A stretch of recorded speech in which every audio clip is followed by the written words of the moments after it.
Hi, I'm Fabio Lombardi, Director and Head of Global Affiliates at Better Homes. Welcome back to our series, where in each episode we explore the world's most compelling real estate markets. Hello, my name is Paulo Lopez. I'm the CEO of Casiveria, and today we are talking about Portugal, especially in Lisbon and Algarve. What I'm seeing in the Portuguese real estate and in the Southern Europe real estate, because one thing goes with the other, we are on the Spanish neighbors. So what happens to Portugal happens as well to Spain and vice versa, is that in the next 10-15 years, South Europe will grow more and more in attention for overseas buyers. So we'll maintain the prices on a good level, and especially for investment in Portugal, it's a good sign. They are not only regions, it's the whole Portugal. You can start in the north, in Porto, where we have a lot of American buyers and French buyers because of the wineries and the wine region. Then you come to Lisbon and you have the travelers, the nomads, travelers or digital nomads that come there, but as well investors and people who want to live and work there, because we have one of the best internet access worldwide. 25% of the undersea cables are locked to Lisbon. Most of the people don't know that. And then we have the Algarve, where it was traditionally a place where overseas buyers have come in the past years to buy their holiday home and to stay there for longer term, and sometimes as well to stay and to grow up their kids. Because we are a very secure place, as I said before, it's the whole Portugal that is catching the interest of investors. We have the highest foreign direct investment values last year than ever in Portuguese history. Answering this question is saying it don't matter where, it's always a good return on investment. This process works for both the same. First you need to have is a tax number, which is called NIF in Portugal, and then you can start the buying process. We consider that's important to have a lawyer on your side that speaks your language. We can help you with that always.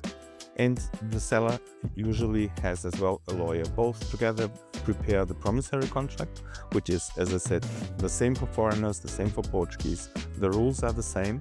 And then you sign it because there are your demands and your ideas in the contract. You sign it, and then after paying an intro of 10%, this is if you buy a property directly which is yet built.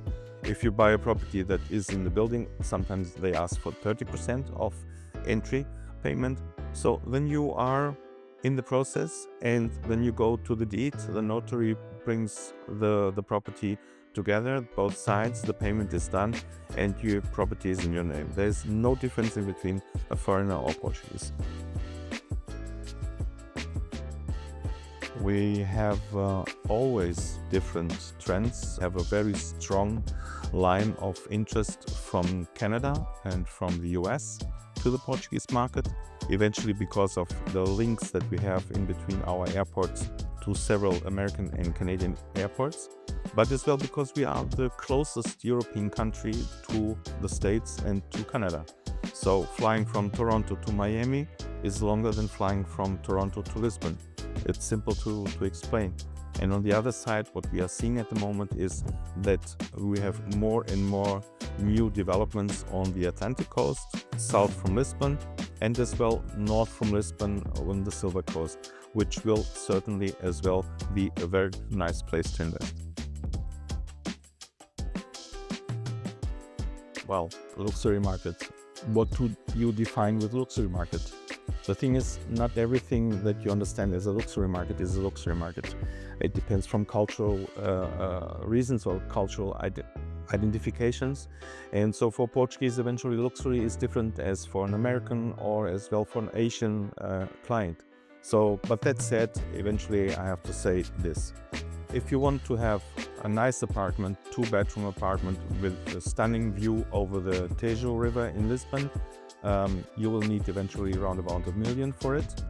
If you want to have an apartment in the middle of, 20 kilometers away from the beach, northern Lisbon, eventually you can buy it for 200,000 euros.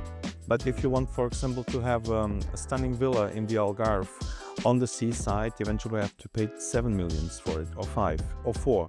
That depends a lot from that what you're looking for. And as I said, luxury is something that the client defines and that I cannot define for the client. Well, and at the end, I want to thank Fabrizio that he has invited us as member of the leading real estate companies of the world, and Better Homes is one of our partners there. And me as a global ambassador of this association, I'm very proud to be one of the chosen parts to make contribution to this nice series. Congratulations for it, and well, I hope to see you soon. Thanks for watching and see you in the next episode.